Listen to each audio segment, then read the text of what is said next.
Bonjour, ravi de vous retrouver à nouveau. Alors, la séance d'aujourd'hui est considérée comme une séance de soutien. On va commencer par le premier roman qui s'appelle La boîte à merveilles d'Ahmed Sfrioui. Alors, le travail d'aujourd'hui va être focalisé sur le chapitre 1. On va travailler sur trois volets. Alors, le premier point, c'est d'abord, on va voir les personnages, on va voir les indices de l'autobiographie et le troisième point, bien sûr, on va essayer de voir le thème essentiel dans ce chapitre. Alors, s'il vous plaît, d'abord, vous prenez vos romans, vous prenez le chapitre 1. La séance d'aujourd'hui va être une séance de 25 minutes. Alors, prenez vos romans, s'il vous plaît, et essayez de suivre. Essayez de suivre avec moi. Alors,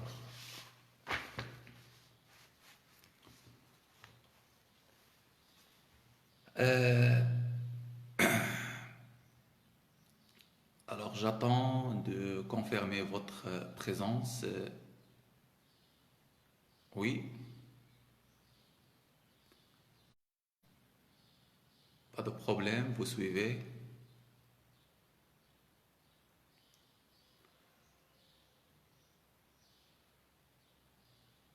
Alors,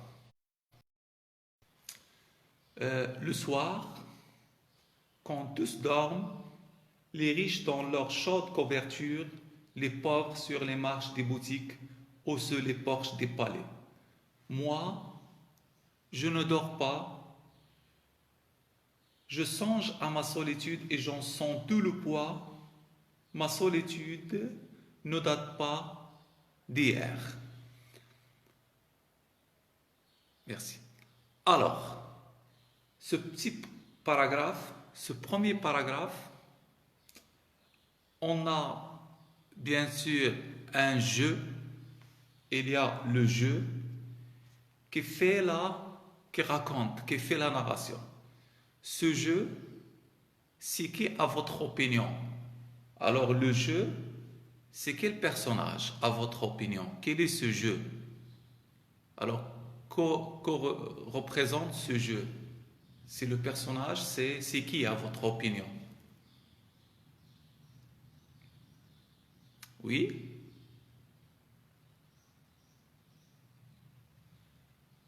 Alors le jeu ici, c'est qui? C'est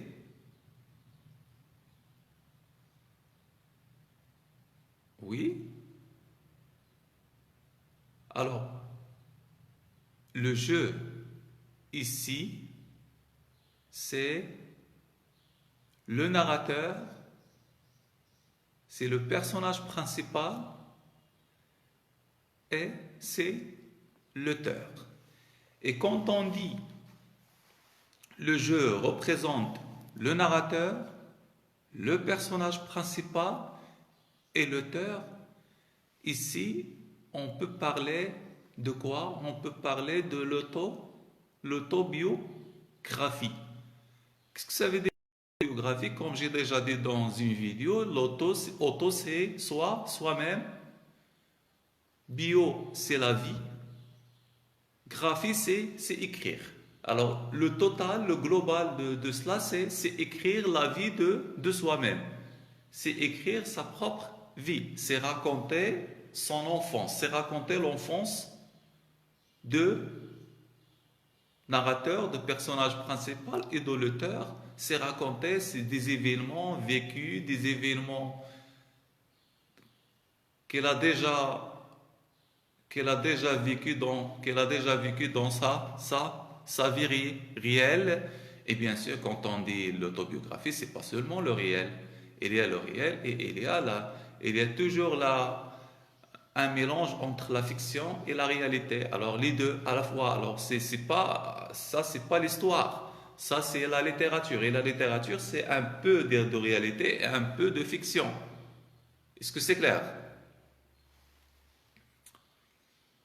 Alors. Le deuxième paragraphe, je vois au fond d'une impasse, je vois au fond d'une impasse que le soleil ne visite jamais un petit garçon de 6 ans. C'est toujours là la narration de l'enfance d'un Sidi Mohamed, d'un narrateur qui souffre ici d'un mot-clé, c'est le thème de la solitude. Et quand on dit la solitude, bien sûr, la solitude, être seul, c'est pas être isolé, c'est pas être psychopathe, c'est pas être malade au niveau psychique. La solitude, c'est une caractéristique positive, essentielle pour tous les écrivains, tous les élites. Hadi, c'est une caractéristique, c'est un choix, c'est pas imposé parce que c'est quelqu'un qui est solitaire par ses pratiques, par sa pensée, par sa façon de vivre et sa manière de voir le monde et non pas être isolé et ne trouve pas des amis. C'est pas vrai. Est-ce que c'est clair?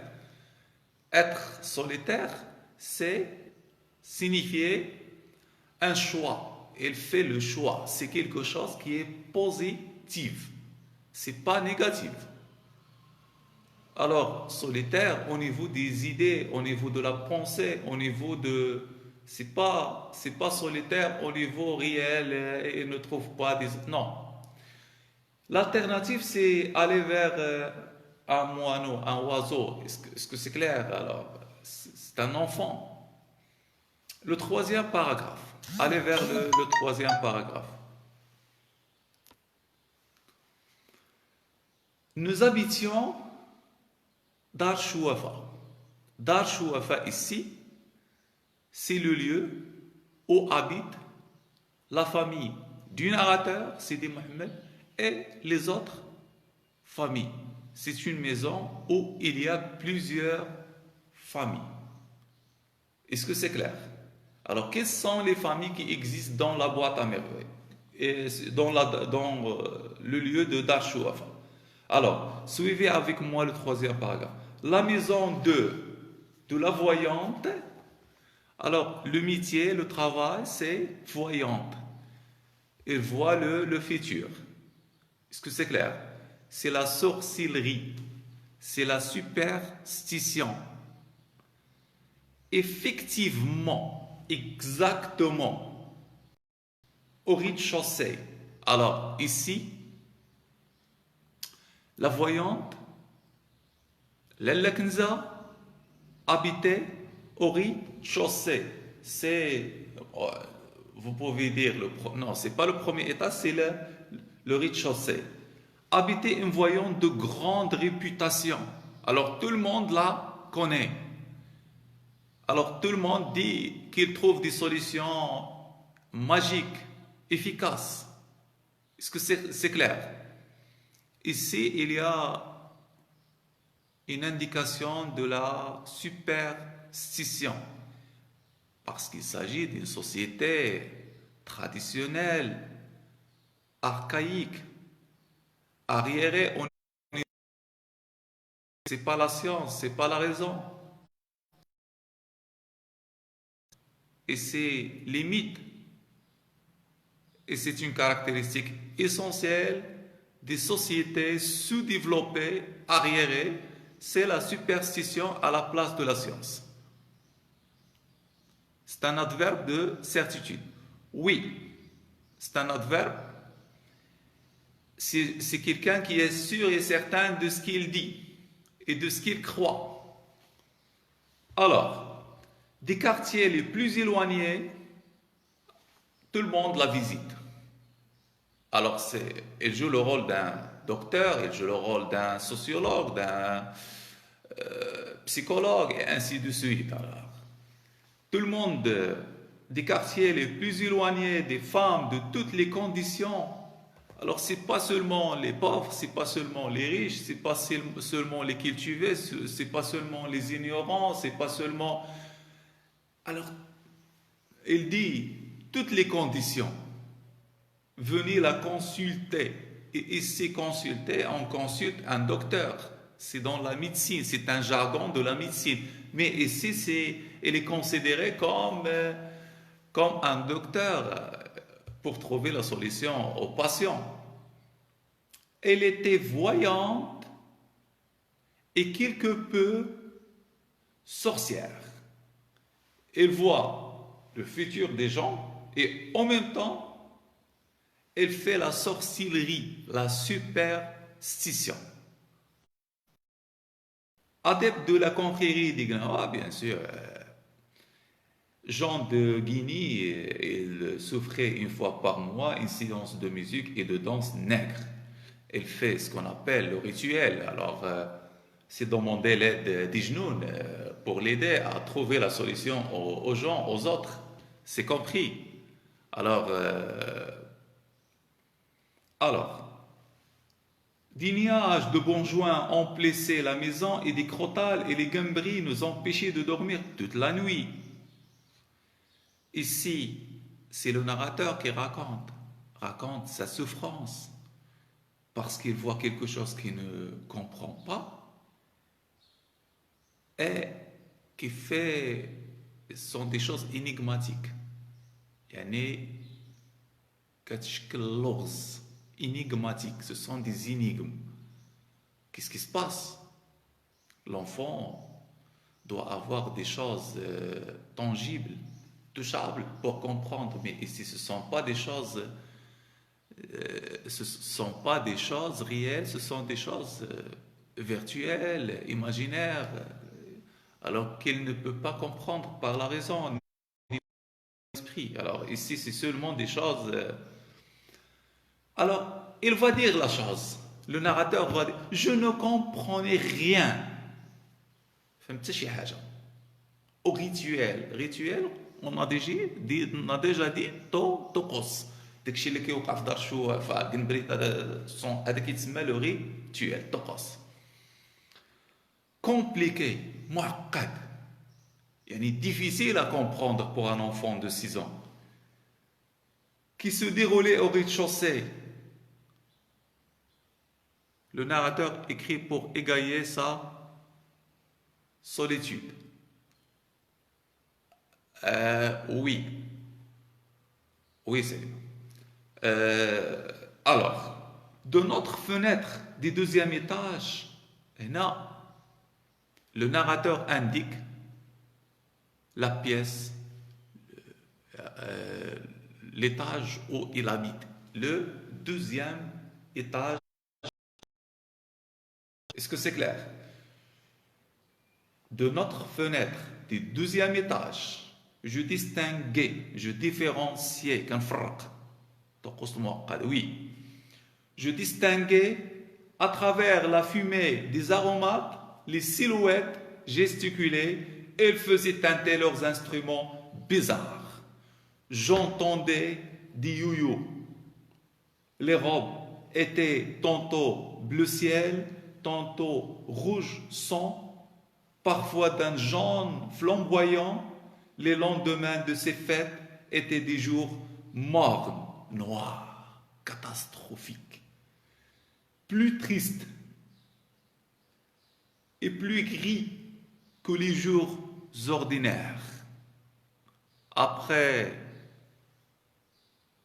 la nuit des gambris et ce qu'on appelle le rituel, les jours qui viennent après sont des jours noirs, des jours néfastes, des jours catastrophiques. Je me levais de bonne heure pour aller en psy. Et il déclare son métier. Alors, c'est un enfant de 6 ans qui est un bambin, un élève de l'école coranique de Msid, qui s'appelle le Msid. Le Msid, le maître, c'est le frère. Est-ce que c'est clair? École coranique située à 2 pas de la maison. Elle est proche de la maison. Seulement 2 pas. Je veux dire, les bruits de la nuit roulaient encore dans ma tête. l'odeur des bons joints et de l'encens m'enivrait. Autour de moi rôdaient des genoux. Alors, il va faire l'imagination de la scène, les genoux et ainsi de suite. Ce sont des choses incompréhensibles, ce sont des choses imaginaires. Des démons noirs évoqués par la sorcière et six amis avec une frénésie qui touchait au délire. Le délire, c'est commencer à rater la vision normale. Délire, c'est un type de la folie. Alors, c'est le délire. Alors, je sentais les genoux me frôler de leurs doigts, brûler le rire, comme par les nuits d'orage. Mes index dans les oreilles. Alors ça c'est l'index. Alors comme ça. Mes index dans les oreilles, je criais les versets tracés sur ma planchette, la planchette et le avec un accent de désespoir, souligné dès que le désespoir. Alors tout cela donne un sentiment de désespoir, de déception, l'amal pour le narrateur qui est le personnage principal, qui est l'auteur, parce qu'on a dans l'autobiographie. C'est un sentiment de désespoir, de perte d'espoir, de perte de confiance, de perte de vie. C'est la perte de goût de vie. Maintenant, alors c'est clair, le rez-de-chaussée, c'est la Kenza, la voyante. Deuxième étage, à droite, la pièce où habitait le narrateur avec sa famille. Alors son père, bien sûr, c'est Mellem Abslam. Sa mère, c'est Lalla Zoubida. Alors, la famille du narrateur, c'est le père Mellem Abslam. La maman, c'est Lalla Zoubida. Et le narrateur habitait deuxième étage, qui est une rez-de-chaussée, premier étage, deuxième étage, à droite, la pièce. Se diviser en deux. La pièce, c'est habiter le narrateur et sa famille. C'est compris ça? Pas de problème? Allez vers le paragraphe suivant. Les deux pièces des rez-de-chaussée étaient occupées par la chouafa, principal locataire. Alors, tout le rez-de-chaussée habité seulement par la chouafa qui est Lalla Kenza. C'est compris. Au premier étage, maintenant c'est toujours dans le dar, c'est toujours dar chouafa, la maison de la voyante. Rez-de-chaussée habité par la voyante. Premier étage maintenant. Habité Driss L'Awad, sa femme Rahma et sa fille Zineb, qui a 7 ans, c'est pas 6 ans. Maintenant, elle reste seulement une pièce à côté de la pièce du narrateur, de la famille du narrateur, où habiter, c'est le deuxième.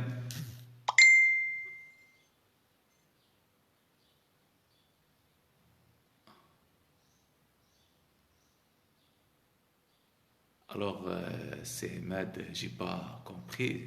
Med Tata, c'est pas. J'ai pas compris le nom. Alors, c'est comme ça. Ok. Alors, pour moi, elle reste seulement Wahed, deuxième étage, pièce à gauche, où habitait Wahed la famille qui s'appelle Fatma Bziouia et son mari qui est elle, le jardinier. Et maintenant, c'est complet pour Dar Chouafa. C'est compris. Zineb, je ne l'aimais pas. Elle déclare qu'il y a une relation conflictuelle, une relation de haine. Zineb n'aime pas Sidi Mohamed n'aime pas Zineb. Est-ce que c'est compris? Alors, toute cette famille disposait d'une seule pièce. Rahma faisait la cuisine sur le palier. nous partagions, le narrateur qui est dans le deuxième étage, nous partagions avec Fatma Bziouia le deuxième étage. Nos deux fenêtres faisaient vis-à-vis et donnaient sur le patio, un vieux patio dont les carreaux avaient depuis longtemps perdu leurs émaux de couleur et qui paraissait pavé de briques. Elle était tous les jours lavée à grande eau et frottée au balai de doum. كنا كيشطبوا كيسيقوا داك لان عندهم كلشي مشروك داك الشيء ديال ainsi de suite. Les genoux aimaient la propreté. جنون كيبغيو النظافة. Qu'est-ce qu'il dit ça? C'est لالا كنزة, c'est la voyante. يعني بمعنى كل نهار خصهم يسيقوا ainsi de suite. خص داك الريحة تكون زوينة. Les clientes زبناء de la Chouafa avaient dit l'entrée une bonne impression. كيكون عندهم واحد لامبريسيون, واحد التقدير مزيان لداك كيشوفوا يشموا ريحه زوينه. امبريسيون دو نيتوتي ديال الصدق ديال المعقول et de paix ديال السلم qui invitait à l'abandon, aux confidences اللي كيخلقوا عندهم الثقه. Autant d'éléments qui aidaient la voyante à dévoiler plus sûrement l'avenir. هنا بين العناصر اللي كتساعد لا فويونت باش تعرف le futur. C'est compris jusqu'à maintenant. Et il n'y avait pas de clients tous les jours. ماشي كل نهار كيجيو عندها الكليان. Aussi inexplicable que cela puisse paraître. Il y avait la morte saison. عندها لي سيزون, عندها الفصول. كاين الفصل اللي كتكون فيه النشاط والحيويه وكاين مدخول مزيان. كاين لا سيزون اللي كيتسمى لا مورت سيزون, يعني نتاع الموت, يعني اللي كيكون ميت حركه, يعني ما كيتدخلش بزاف. On ne pouvait en prévoir l'époque. Brusquement, les femmes cessaient d'avoir recours à des filtres d'amour, se préoccupaient moins de leurs avenirs, ne se plaignaient plus de leur, des reins, des omoplates ou des ventres. Aucun démon ne les tormentait. Alors, la Chouafa choisissait ces quelques mois de trêve. هاد لا سيزون مورت ملي ما كيكونش الحركه, اش كدير لا شوافه؟ Elle s'occupe de sa santé propre. كتهتم بالصحه ديالها حتى هي, يعني حتى هي كتديها في راسها, كتقاد المسائل ديالها الشخصيه. سي كلار. Et se découvrait des mots que sa science ne pouvait réduire. كتمشي تعالج وكتقاد امورها. Les diables l'hallucinaient, se montrait exigeant quant à la couleur des caftans. خصها تلبس واحد اللباس لان لي جنون كتقول لك كيبغيو مثلا العائشه كتبغي كذا الحمار ainsi de suite. Il y a un rituel et quelque chose dans l'heure de les porter, les aromates qu'il fallait brûler dans telle ou telle circonstance, et dans la pénombre de sa grande pièce tendue de croton. La Chouafa gémissait, se plaignait, conjurait, se desséchait dans les nuages d'encens et de bonjour. Alors, ici, oui, Idriss Laouad, c'est bien, Salima, c'est bien. Alors, ici, il y a la présentation des habitants de Dar Chouafa, comme vous avez vu. Il y a la présentation de thème essentiel et principal qui est la solitude, et il y a bien sûr la superstition et ainsi de suite, mais le thème essentiel c'est la solitude, et il y a les indices de l'autobiographie. Il y a le jeu qui signifiait, alors qui représente l'auteur, le narrateur et le personnage principal. Alors ça, c'est ce qu'on appelle l'incipit. Quand on dit l'incipit ou l'incipit, c'est la présentation bien sûr, de personnage principal, la présentation de lieu qui est Dar Chouafa ici, Elle a dit le Msid, mais c'est pas il y a Darsh Wafa. Elle parle ici elle présente Darsh Wafa. Et il y a le thème essentiel et principal. Et dès le commencement, elle présente sa situation de désespoir, de malheur, de souffrance, d'angoisse. Alors, c'est un enfant qui n'est pas content. Euh, alors ça, c'est le résumé de ce que j'ai dit. Alors, la prochaine fois, je vais faire une autre vidéo et je vais commencer de la page 6. J'avais peut-être 6 ans et je vais essayer d'expliquer. Merci de votre attention et à la prochaine.